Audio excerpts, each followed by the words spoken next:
Le Tour de France des Mercato, épisode 21, et aujourd'hui direction Marseille. Pour rappel, le club n'a pas réussi à se qualifier pour une Coupe d'Europe, et en plus de ça, Mercato encadré par la DNCG, donc très compliqué, il faut d'abord vendre, et surtout réussir à bien gérer la masse salariale pour pouvoir enregistrer des joueurs, donc forcément le Mercato a été quand même assez réduit. L'info principale, c'est forcément l'arrivée de Bruno Genesio à la tête du club. C'est donc le nouvel entraîneur, il arrive en province de Lille, et je pense qu'il va faire du bien pour apporter de la stabilité. Tandis que le nouveau directeur sportif, c'est Grégory Lorenzi, qui a fait du très bon travail à Brest, mais comme il a expliqué en interview à Ligue 1+, c'est très compliqué de pouvoir enregistrer des joueurs tant qu'il n'y a pas de vente. Mais attention, il est quand même sur plusieurs joueurs actuellement. On commence dans les buts avec le départ de Geronimo Rulli pour Manchester City.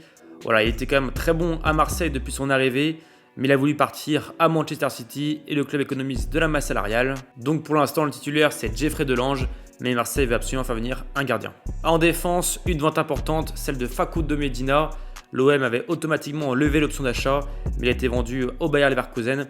Voilà, pour essayer de récupérer un maximum de sous. Et il y a également l'option d'achat levée pour Timothy Weah, qui est actuellement le nouveau capitaine, puisque Højbjerg a perdu le brassard. Naef Aguerd a d'ailleurs failli quitter le club pour la Real Sociedad, finalement ça ne s'est pas fait. Et deux retours de prêt, d'abord Derek Cornelius en défense centrale, ainsi que Ulysse Garcia au poste de latéral gauche. Au milieu de terrain, Bilal Nadir a quitté le club librement pour signer à Hambourg, un bon projet pour lui. Et Ahmed Traoré, dont l'option d'achat a également été levée, a été prêté avec option d'achat au Genoa en espérant une belle vente. Et pour finir sur le milieu de terrain, Marseille a tenté de vendre Pierre-Emile Højbjerg à Newcastle, mais le joueur a refusé. Et si j'oubliais, Angel Gomez est de retour de prêt de Wolverhampton, à voir s'il restera au club.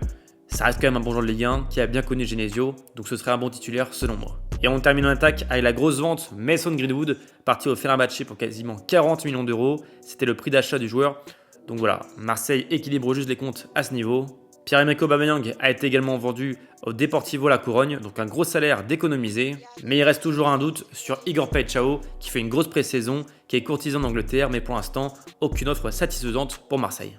Et d'ailleurs, d'autres retours de prêt à signaler, Amin Harit, Moumbagna ou encore Neil Maupay. Et un mot quand même sur les jeunes, où Madi, Abdallah et surtout Lago ont pas mal joué durant la pré-saison. Je pense qu'ils auront du temps de jeu cette saison.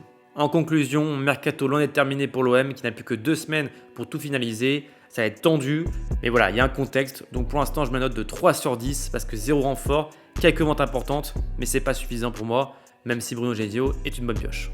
Dites-moi ce que vous en pensez en commentaire.